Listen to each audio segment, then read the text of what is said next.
Hey, happy Assisted Living Week. This is Kathy Perry, corporate energy expert, and I'm excited about the seasons of reflection.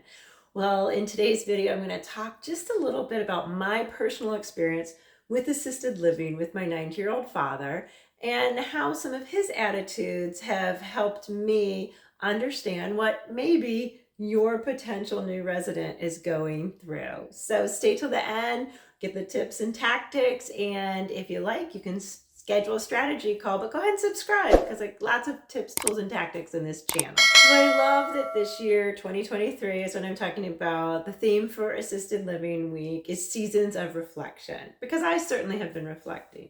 See, my father is 90 years old. He's still quite independent, living on his own, driving, going out every day. But as children, we are concerned about him. And of course, we've had many conversations around what would be next steps. We think he could be a perfect candidate for moving into a community now, yet we know, and many of you watching this have faced this exact situation of how do we help elders understand that there's a lot happening in assisted living that they can be enjoying now, and they don't necessarily have to wait until it's a medical emergency or they absolutely can't do anything for themselves. So I'm sharing a little bit of my personal journey with my father, hoping that it will help you and maybe some of the tips or things that you can use in your communities. Well, I've watched and worked with many communities, and I understand that special bonds are made in assisted living.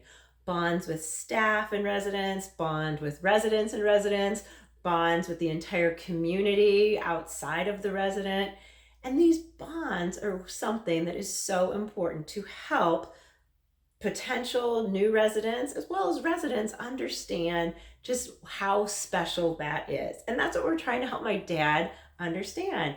I just had a conversation with him. I thought, well, Dad, if you go to a community where you don't know anybody, but yet now you've lost the ability of some of your independence to get out and do as much or to participate in as many activities, you won't have that time to build those bonds and that experience. So that's one of the first reflections that I have had about why it's so important to help people understand that making those bonds early is beneficial to everyone. So obviously, helping people understand what those bonds are helps build census, right? You're going to add some more people, move in more residents when we explore that, just really unique situation that happens when you're living in a community. Next, you're going to help people get over some of their fears. The more you expose the relationships and the beauty about what can happen at your community,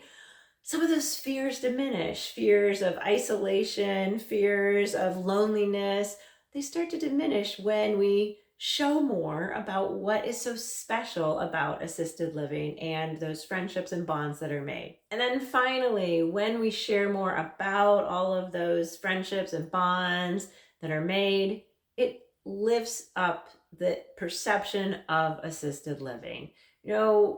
Unless you're in it, unless you're part of it, it is scary. It can be something that it is the great unknown. It is the next step. It is so many things wrapped up in that moving away from where you've lived forever type of thing.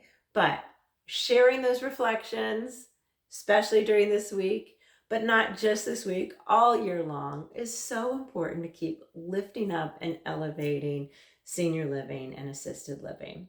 So this is Kathy Perry, helping you and your teams energize so you can serve with joy. Reach out to me. The link is below in the notes. You can schedule a strategy call with me. There's absolutely no charge. We can talk about some of the things that your community might be facing, and I might just have some answers to help you share what those special bonds are at your community. So thanks so much for watching. Go ahead and subscribe because you'll get lots of good stuff coming up.